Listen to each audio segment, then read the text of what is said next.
कल सबके मन का यही सवाल था कि 22 तारीख को गई भर्ती बोर्ड टीम परीक्षा प्लस और हम सब मिलकर, तो आखिर वहां हुआ क्या, क्या बातचीत हुई, क्या रिप्लाई दिया भर्ती बोर्ड ने, सब पे डिस्कस करेंगे। पहले अगर आप चैनल पर नए हैं तो चैनल को सब्सक्राइब कर लें। यहाँ UP police computer operator, ASI, SI, जितनी भी यूपी पुलिस की भर्ती है सबका आपको डिटेल्ड जानकारी और सारे वीडियोस प्रोवाइड किए जाते हैं, तो आप चैनल को सब्सक्राइब कर लें फटाफट। तो चलिए बातचीत करते हैं हम शुरू। पहले हमने डिसाइड करा परीक्षा प्लस वालों के थ्रू, सर ने बताया कि हम 22 तारीख को जा रहे हैं भर्ती बोर्ड जा रहे हैं, डेट तय थी, सब पहले बता दिया गया था। बहुत सारे स्टूडेंट ने बोला चलिए सर हम चलेंगे हम चलेंगे हम चलेंगे, उस बेसिस पर डिसाइड हुआ कि हम जा रहे हैं। अब 22 तारीख को जब पहुंचने का दिन आया लखनऊ, मैं पहुंचा, मेरे साथ और कुछ साथी पहुंचे। पहले तो जो सारे साथी दोस्त सब लोग, जो सर जितने भी लोग पहुंचे उन सबके लिए बहुत बहुत थैंक यू कि चलो किसी ने तो आगे आए और एफर्ट मारे बेसिकली। तो हम सब पहुंच गए लखनऊ। वहां क्या देखते हैं कि जितने लोगों ने प्रोमिस किए थे कि हम आएंगे, डेट निकलवाएंगे, और जिस बेसिस पर हम सारे पहुंचे, और वहां पर एग्जैक्ट सिचुएशन इसकी उल्टी थी। वहां कोई भी नहीं आया एग्जाम डेट निकलवाने के लिए। और मतलब मेरे को समझ नहीं आया कि ऐसी दोगलीपंथी लोगों ने क्यों करी है। आए नहीं, कह कर कि हम आएंगे और तब नहीं आए। सर को भी ये चीज अच्छी नहीं लगी। सर का ऑनेस्ट रिव्यू बहुत वो था कि मतलब कंप्यूटर ऑपरेटर और एएसआई वाले बच्चों से ये उम्मीद नहीं थी। जिस तरीके के उनके सामने से रिप्लाई थे कि हम आएंगे और वो लोग नहीं आए, ये चीज अच्छी नहीं थी। बहुत बुरा रिस्पॉन्स जाता है इस चीज से। तो कोई अगर टीचर हमारे साथ आगे आने को खड़ा हो रहा है, वो भी 2 स्टेप पीछे हो जाता है ये सब जानने के बाद। तब क्या बोलूं मैं बच्चों के बारे में, मतलब खुद ही की बातों पे खड़े नहीं रहे वो लोग। और पता है हमारे एफर्ट्स कोई नहीं देखता, ना सर ना कोई स्टूडेंट, किसी के आगे काउंट नहीं होता, ऊपर वाला देखता है सब। वो सारी चीजें देख रहा होता है, कौन कितनी मेहनत कर रहा है, कहाँ किसने कितना क्या किया, कौन कितने सही वादे कर रहा है, कौन कहाँ आ रहा है, सारी चीजें वो काउंट करता है। तो उसने एग्जैक्टली सिचुएशन देखी है कि अब क्या हो रहा है यहाँ पे। और वो जो हमारी मेरिट में 1-2 नंबर से मार्क्स रह जाते हैं, हम आगे पीछे हो जाते हैं ना, वो बहुत बड़ा कारण होता है। अगर वो साथ है तो हम उस दिन वो क्वेश्चन भी सही कराएंगे जो हमसे होता नहीं है। वो लक का जरूर फर्क पड़ता है। चलो ठीक है, ये सब बातें तो बात की, अब जो हो गया हो गया। तो परीक्षा प्लस और हम सब मिला के टोटल 20-25 जने हो गए थे जो भर्ती बोर्ड गए। हमने एक रिक्वेस्ट डाली, और रिक्वेस्ट हम पहले टाइप करके लेके गए थे। हमने रिक्वेस्ट सबमिट करी भर्ती बोर्ड को कि ऐसे ऐसे 1 साल होने को आया और हमें कंप्यूटर ऑपरेटर की कोई डेट प्राप्त नहीं हुई है, तो हमें इसके बारे में कुछ सूचना दें। तो ये चीज हमने भर्ती बोर्ड के आगे रखी। सभी एस्पिरेंट्स जितने भी आए हुए थे वहां पे, सबसे उनके साइन लिए उन्होंने उस पर, उनका रजिस्ट्रेशन नंबर, उनकी डिटेल कहाँ से आए हैं, वो फोन नंबर, सारी डिटेल्स ली उन्होंने। और ये सब फॉर्मेलिटीज फुलफिल करने के बाद हमें बोल दिया गया कि अब अभी एसीपी सर जो आए हैं वो आएंगे और फिर उससे आप बात करेंगे। जो हमारे डीजी सर हैं वो बहुत बिजी हैं इस समय, उनकी जो मीटिंग्स हैं वो शेड्यूल्ड है। हमने बोला कोई नहीं सर, आप उनको बुला दीजिए, जो भी एग्जाम कोऑर्डिनेटर है हम उससे बात कर लेंगे।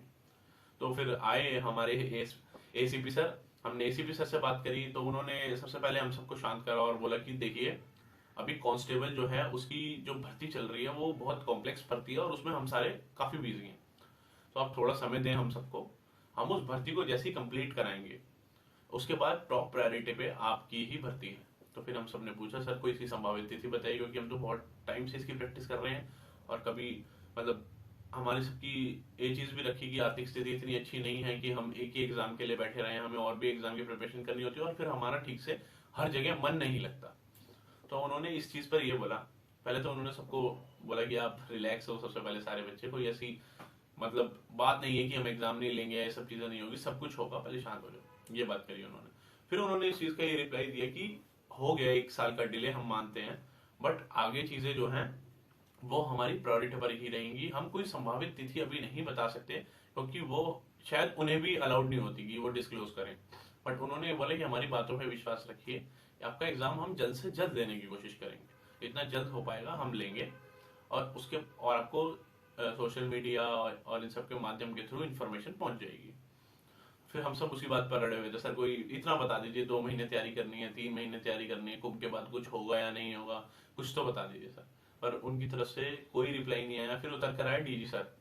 डीजी सर सामने आए, फिर डीजी सर के सामने हमने सारी बात रखी कि सर ऐसे ऐसे ये दिक्कत है, ये है। तो डीजी सर ने फिर रिप्लाई करा कि पहले तो आप अगर आप डिमोटिवेट हो रहे हैं, आप नेगेटिव हो रहे हैं, आप स्ट्रेस में हैं, ये सारी चीजें हैं, तो आप पुलिस भर्ती के लायक ही नहीं है। क्योंकि ये सारे वर्ड पुलिस, जो बंदा पुलिस ज्वाइन करता है उसके दिमाग में आने ही नहीं चाहिए। अगर ये सब आ रहे हैं तो पहले ही आप रिजेक्टेड है।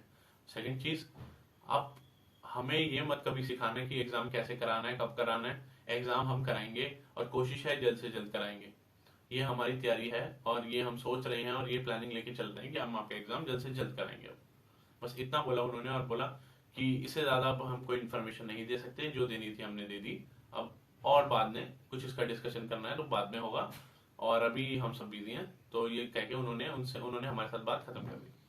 फिर वही एसीपी सर से हम थोड़ी बातचीत कर रहे थे कि सर प्लीज़ थोड़ा करवाइए, जैसे हम अपनी तरफ से रिक्वेस्ट कर सकते हैं कि बहुत टाइम ऑलरेडी एक्चुअली हो चुका है और ये सारी बातें हो रही हैं। सबने अपने अपने थॉट्स रखे सर के आगे। बस सर ने फिर दोबारा यही सारी चीज़ें बोली कि हम एग्ज़ाम जल्दी लेंगे। कुल मिला के यही एक कंक्लूजन निकला कि एग्ज़ाम जल्दी लिया जाएगा। फिर हमने बोला कि सर एग्ज़ाम क्लियर लेना, बिल्कुल क्लियर ही होने चाहिए एग्ज़ाम, क्योंकि हमने ऑलरेडी इसमें काफ़ी टाइम दे दिया है और फिर कुछ चीज़ें गलत होती हैं तो ऑब्वियसली डिमोटिवेटेड होता है बंदा। कह रहे हमारी तरफ से सारे एग्ज़ाम क्लियर ही होते हैं और क्लियर ही होंगे, आप उसकी टेंशन मत लो। टाइम लग रहा है पर अच्छी चीज़ होगी। अभी आप तैयारी करते रहें। आपको अभी उन्होंने लास्ट में एक बात बोली कि अभी आपको अच्छा समय मिलेगा तैयारी करने को। ये चीज़ मुझे थोड़ी डाउटफुल लगी कि ये चीज़ क्यों बोली कि अभी आपको अच्छा समय मिलेगा तैयारी करने को, आप तैयारी करते रहें। जबकि दूसरी तरफ वो ये बात बोल रहे थे कि अब एग्ज़ाम होगा जल्दी। वो जल्दी मतलब जल्द से जल्द लेने की कोशिश करेंगे। तो ये थोड़ी दो स्टेटमेंट आपस में कॉन्ट्राडिक्टरी हैं कि एक संपूर्ण अच्छा टाइम मिलेगा तैयारी करने का और दूसरी तरफ कि हम जल्द से जल्द एग्ज़ाम लेंगे। तो कुल मिला के बस इतना ही है कि वो उनका कहना ये है कि जितनी जल्दी हो पाएगा ले लेंगे हम एग्ज़ाम, आप तैयारी करते रहें। तो मैं अगर कहूँ कि उनकी बातों से जो संभावित डेट लग रही है वो यही है कि अभी फरवरी मार्च तक तो मुझे कोई नहीं लगता कि कुछ आपको इसके रिगार्डिंग अपडेट मिलेगी। बात जाएगी अप्रैल मई तक एग्जाम डेट आने की। बस इतना ही था वीडियो में। Thank you. और आप जुड़े रहे चैनल से, चैनल सब्सक्राइब कर लें। बाकी मेरा जो टेलीग्राम का लिंक है वो मैंने इसी वीडियो के डिस्क्रिप्शन में डाल रखा है ग्रुप का, आप उसको ज्वाइन कर लें और चैनल को सब्सक्राइब कर लें अपडेट्स के।